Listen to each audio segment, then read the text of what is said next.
Good evening and welcome to Capitol 81. I'm Marlon Jennings. As of mid-afternoon, in an unprecedented move, House Speaker Jim Duncan was removed from his post as House Speaker by a coalition of Republicans and dissident Democrats. But just as we began taping this program, Duncan entered the chambers, convened the House, and adjourned. Duncan's camp contends that the coalition change is illegal. By law, the Speaker must convene the session each day. Since today's coup is likely to be challenged in court, Duncan continued to act as Speaker. So at this point, it's unclear who is Speaker, Representative Jim Duncan or the newly appointed Representative Oral Freeman.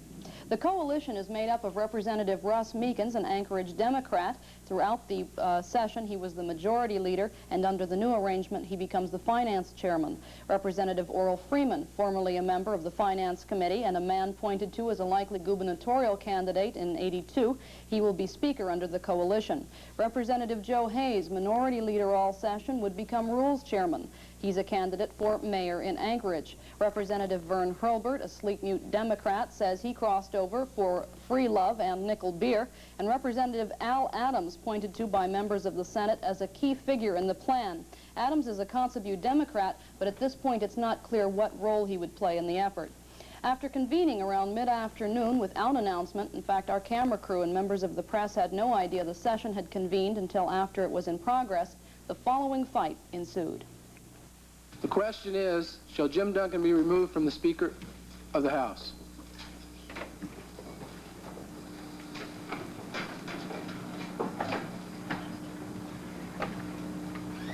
Pardon me?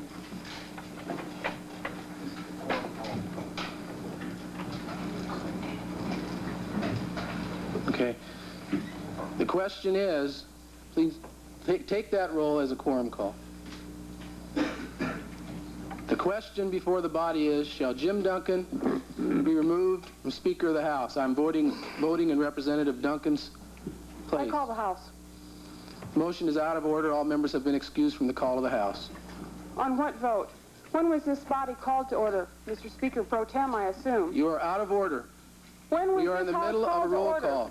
That was a quorum call. We haven't started the roll call. When was this House called into this room? There was no buzzer and there was no bell. The clerk will take the roll. I protest this vote. Point of order. You can protest the vote. We are in the middle of a roll call. Point of order. Representative Brown. Point of order. If a member is speaking during the roll call, you must stop the roll call. In addition to that, this is an illegally constituted proceeding. The Speaker has not designated you to sit in his place. Also, on a point of parliamentary inquiry, I'd like to know how many votes you believe are necessary with regard to this matter. Your point of order is not well taken. I'm legally conducting a roll call vote. It takes 21 votes to remove the Speaker. The clerk will take the roll. I call for, sorry, I've got to think of what this call is. I'm contesting the ruling of the chair. This is just not appropriate proceeding. Mr. Speaker. The clerk will take the roll. Mr. Speaker. Is the roll open on the question? Mr. Speaker. Mr. Speaker. Taking a roll call vote. If the machine is not working, take Point it of by order. hand. Point of order, Mr. Speaker. Representative Brown. Mr. Speaker, you cannot conduct a roll call vote while members are still standing and addressing the body. You must start another vote. Who made the motion regarding the replacement of Jim Duncan? Was a motion made? Did you establish a quorum for the purposes of making this vote before you had the motion made? Your point is not well taken. Those motions have been legally made. The motion before us is legally made, and it is now time to vote. Mr. Speaker. If the machine is not working, Mr. Speaker, call the roll. You cannot. You are out of order, Representative Brown. You Mr. Speaker, I appeal the ruling of the chair. The ruling of the chair has been appealed. It was several Those in favor of sustaining the chair say aye. Aye. Opposed? No. Roll call vote. The chair is sustained. Roll call vote.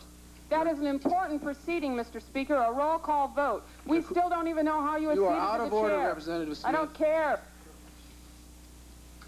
Mr. Speaker, there were several members in the chambers that were not voting. That is only one of the obvious defects of this vote.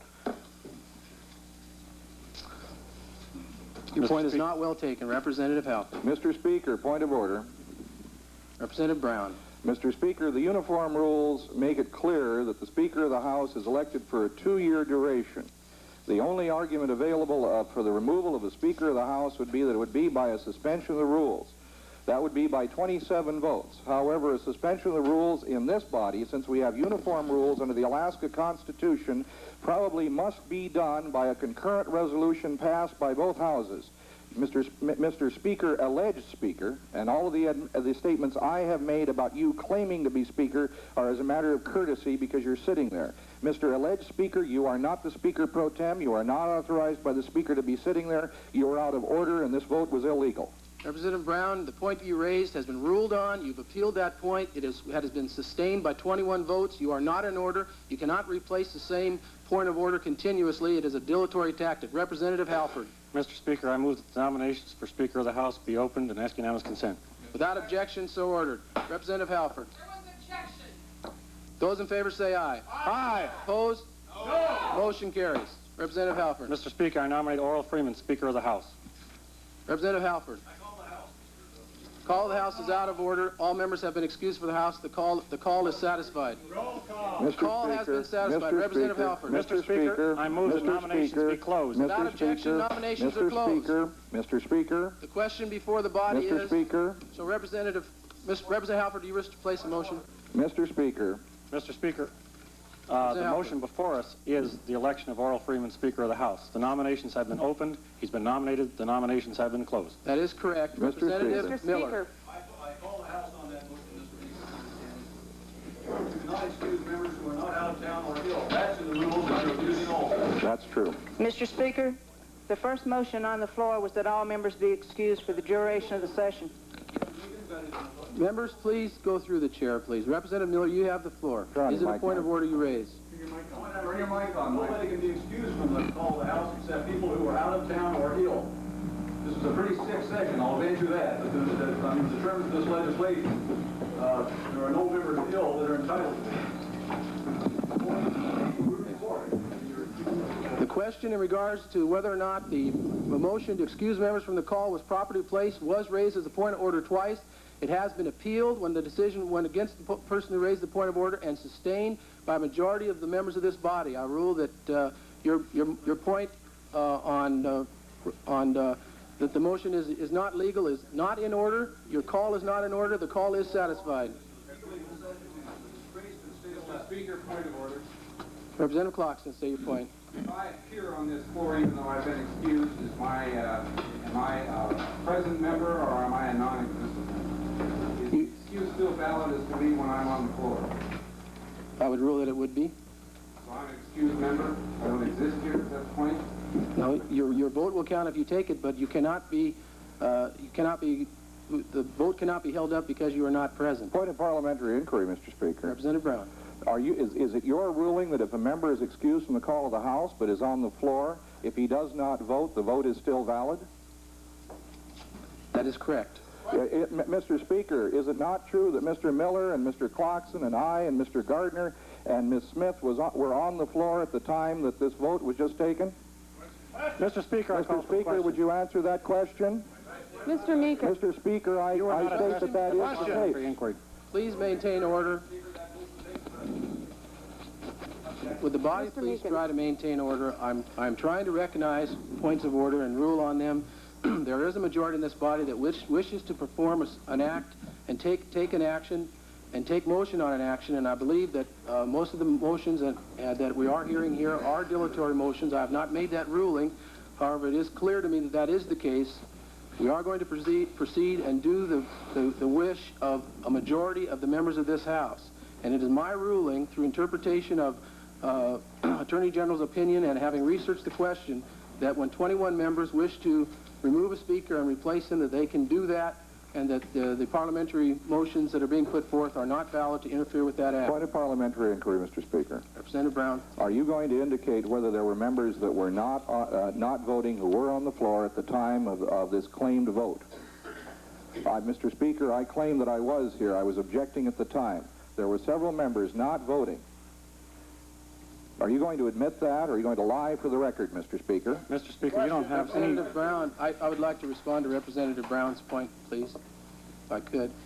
Representative Brown, I think your point in terms of the claim that the action taken here is invalid has been on the record, and I've allowed it to be placed on the record at your request. I believe it should be placed on the record that you are claiming that the motions here are invalid. We have had an appeal of the decision of the chair and a sustaining of that decision. I am interested in moving forward. I would take any other points of orders that wish to be raised. Are you going to state whether or not Mr. Gardner, Mr. Clarkson, Mr. Miller, Ms. Smith, and myself were on the floor and not voting at the time of this claimed vote to remove Jim Duncan as Speaker of the House? Point of order. I have ruled, Representative Brown, that... Well, you are not going to state for the record one way or the other. Is that correct? Point of order. Representative Halford. Mr. Speaker, you don't have to respond to an interrogatory. You are the Speaker pro tem under Rule 4. You're conducting a valid meeting, and if someone wishes to make a point of order, you can respond to a point of order. There's no reason to respond to a parliamentary inquiry when it wasn't even phrased as a parliamentary inquiry. Your point is well taken. I'll take the points of order in this order. Representative Clarkson first, Representative Smith, and then Representative Miller.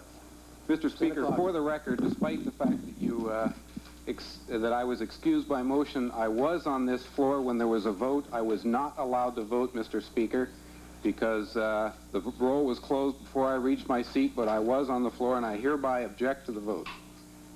Representative Smith. I do not believe we are even in session since this body was not notified that this House was going into session. I resent this action highly, and I hope to contest it in a court.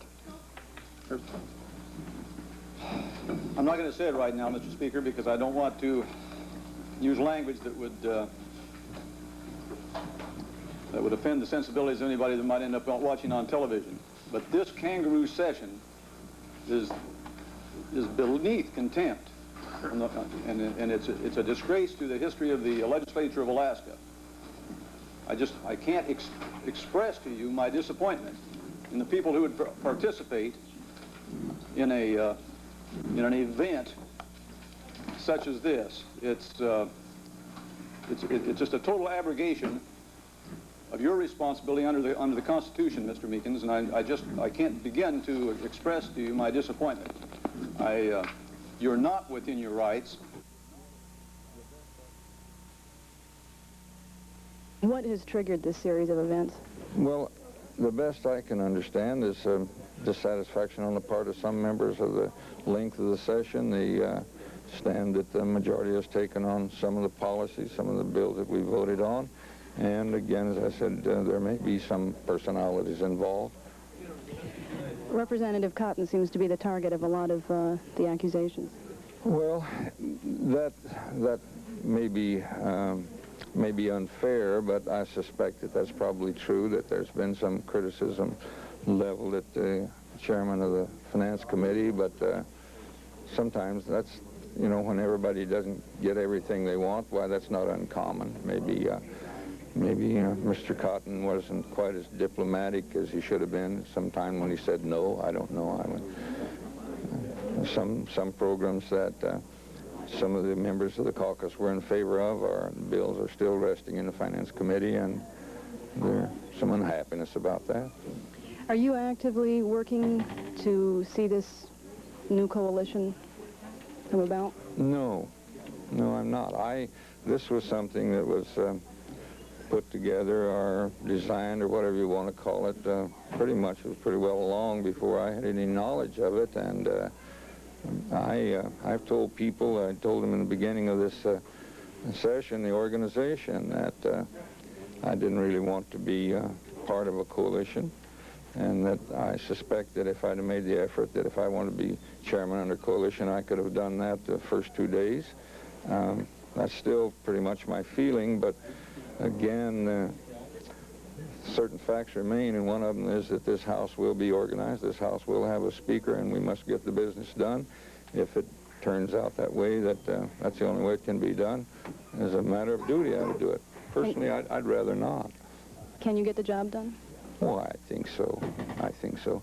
I believe that that as far as the in this particular case, minority party, I get a little rough on them one time, but I have a lot of friends. Well, I think a lot of respect over there, and part of that, I believe, is because I try to use a little common sense and be fair, and that would be exactly what I try to do.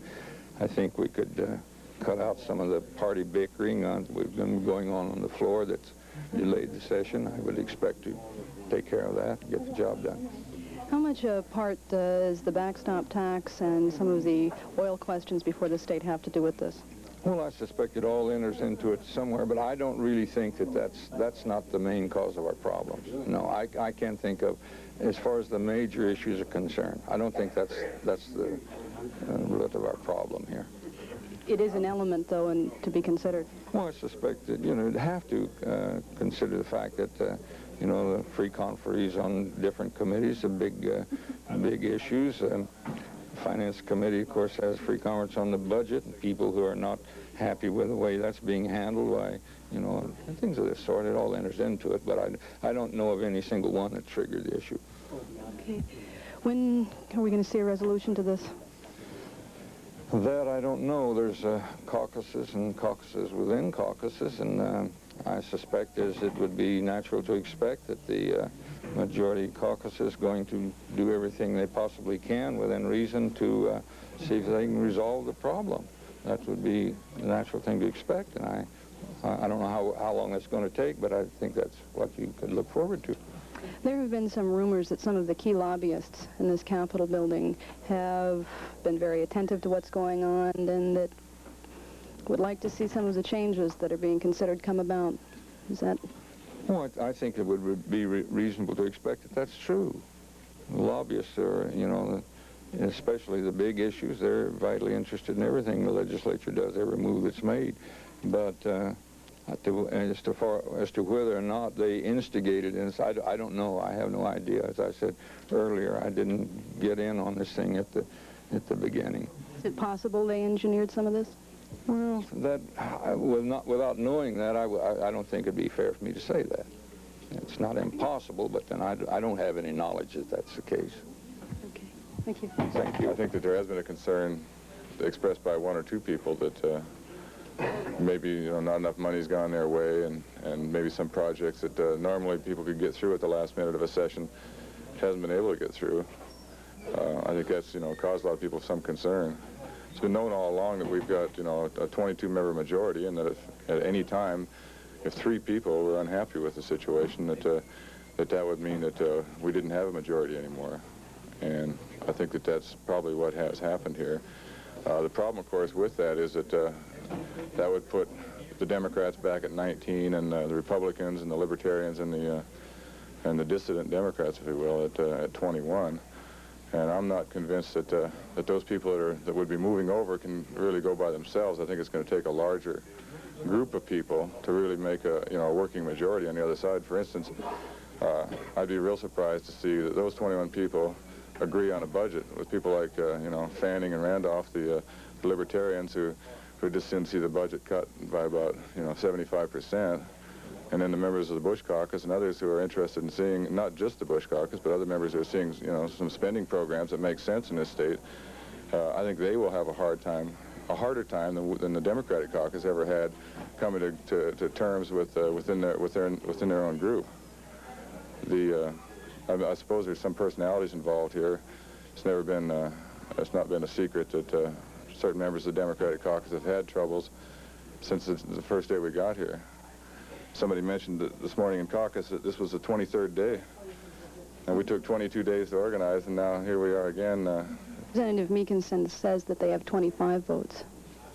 Okay, well, if he says that, I'm sure that he believes it, but I haven't seen that many people say that they're following his lead, but I suspect if I was going to do something like this, I'd make damn sure that I had enough votes to carry it off rather than just to threaten. So again, if you have 21, that's enough to cause the damage. But as far as following through and having a workable organization once you're finished, I think that's the second question that I don't believe has been answered and has been met yet. How much a part of this is the backstop tax and some of the oil problems now before the state? That's also a matter that's been given rise to some speculation. I know that some of the lobbyists concerned there have been pretty unhappy, and there's been some suggestion that they've been involved in some of the disruption of the members of the Democratic caucus. I don't know that to be a fact. Again, you hear a lot of things when something like this takes place. So I don't know if that has much to do with it at all. Sam, is there anything that you think you could have done, just even within the last few weeks or the few months, to have headed this off? I suppose it's possible. Again, there's been, some people just really unhappy with some of the spending policies. I think some people felt that we should have put, more money into capital projects in the rural areas. And as a result, they feel that perhaps with a different organization that might take place. So perhaps we could have been more liberal in the Finance Committee. That might have been one thing that could have taken place. And I'm not sure that it's any one specific thing or even, just money in particular that's causing people problems. The people I've talked to have had different reasons for their dissatisfaction. That's one of them.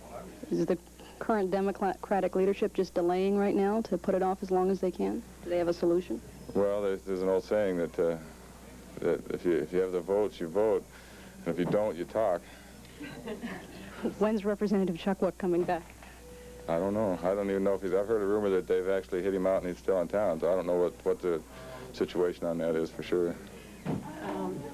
Sam, there are some real legal questions about how you would actually, how the House would go about replacing a speaker. Has this been discussed at all? It's a very fuzzy issue.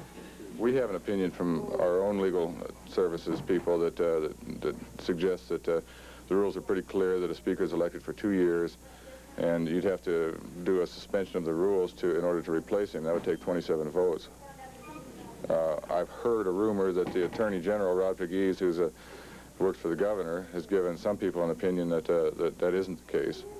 So I guess there probably is some confusion, but our own attorney, Billy Barrier, says that it takes 27 votes to suspend the rules and replace the speaker. And we've got a written opinion on that. In fact, I saw one earlier in the session. Representative Metcalf had requested an opinion to that effect early in the session when the Republicans were trying to turn around a decision that the Democrats had made to elect Duncan as Speaker.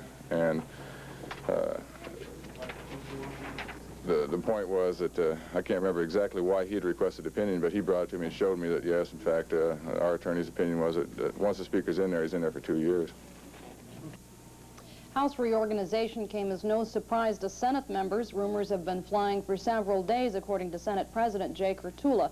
But it was just last night, he said, when it looked like a major change would be real. Earlier this week, Kurtula was critical of House leadership, but he says his coalition has stayed away from any involvement. And I've scrupulously stayed away from any type of organizational effort in the other House for the years I've been in the Senate, because I had the experience when I was in the House of Senators attempting to get involved from time to time. And the thing I think I delighted most was sending them back down the other end of the hall. So we just don't get involved. There's always rumors, but I don't know of any involvement from the Senate side. I know that the leadership of the Senate is in no way involved, and there are 20 people over here. They may have communications, they may not, but I'm not appraised of any, and I'm certain that, again, that none of the leadership in any way is involved. Fairbanks Senator Don Bennett is a strong Senate Republican. In a recent conversation with Bennett, he has indicated that he would not be surprised to see the House reorganized before the end of the session, but he denies that Senate Republicans or any of the leadership have had any involvement. We, of course, talk with our friends in the House. Senator Dankworth and myself, of course, have served in the House of Representatives before we were elected to the Senate, so we still have many friends over there. As far as direct influence, there probably wasn't any. But on the other hand, we do communicate, and as they say down here when they describe the House of Representatives and the Senate, it's like a bird. The legislature is that you can't fly on one wing. Anything that happens has to be approved by both bodies, and consequently there has to be some sort of coordination and some sort of rapport. And we've had that dialogue with the House Republicans ever since the organization over there. Have you been pushing for reorganization?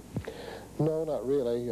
We've been pushing to have our philosophy prevail, and as far as reorganizations, we're not advocates of that. That's whatever they do is their own internal strife or goings-on. The thing we've been pushing for is to see that the hydro bills pass and do pass in good stead to where the generations of the future will have good, reasonably priced energy. We've also pushed very hard for 168, the revenue sharing. We also are involved in, of course, in the oil settlements and other major long-term commitments on the part of the state. And we're pushing very hard for what we feel is some of our legislation and some of our philosophies. And those are the things we're pushing, and we really are not involved in their organization. Our ability to hold tough and to, in fact, push hard and negotiate very hard for our projects, I'm sure has caused some problems over there. But as Ed and I have said many times, we're willing to stay down here until August, if need be, in order to get the things done correctly. To be down here 4 months or 5 months and then sell out all of your philosophies and what you stand for just to get out in 3 or 4 days really doesn't make a lot of sense, and we're not willing to do that. We're going to hang tough here until what we feel is right for the long-term interests of the state, till it prevails. They probably 3 weeks ago, various people who were dissenting and not in accord with what was happening would come over and say that they're really not happy, and they're sure sorry because they'd like to see the hydro go. They think it's a good long-term investment for the state. And others come over and say that they'd like to see 168 go. They'd rather see the municipalities have more say in the expenditure of the monies.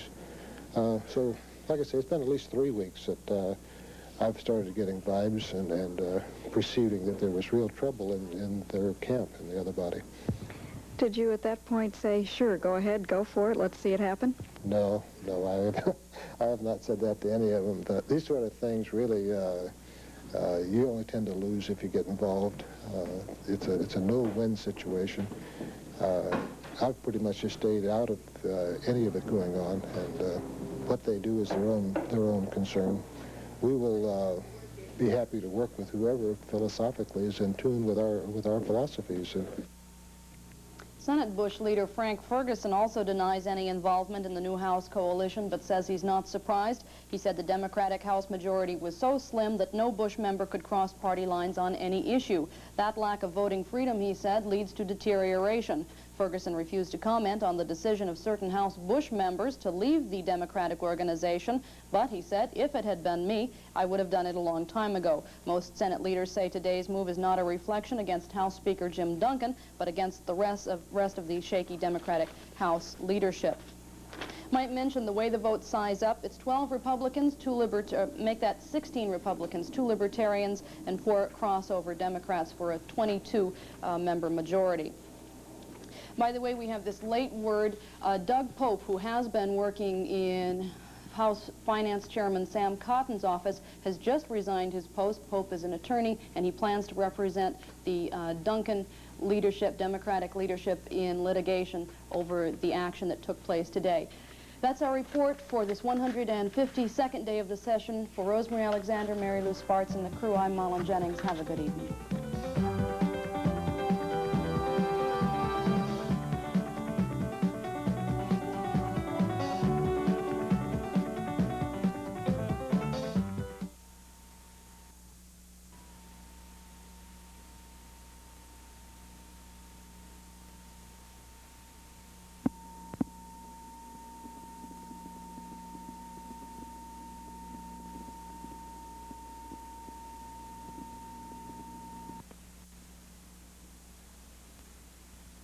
And the thing I think I delighted most was sending them back down the other end of the hall. So we just don't get involved. There's always rumors, but I don't know of any involvement from the Senate side. I know that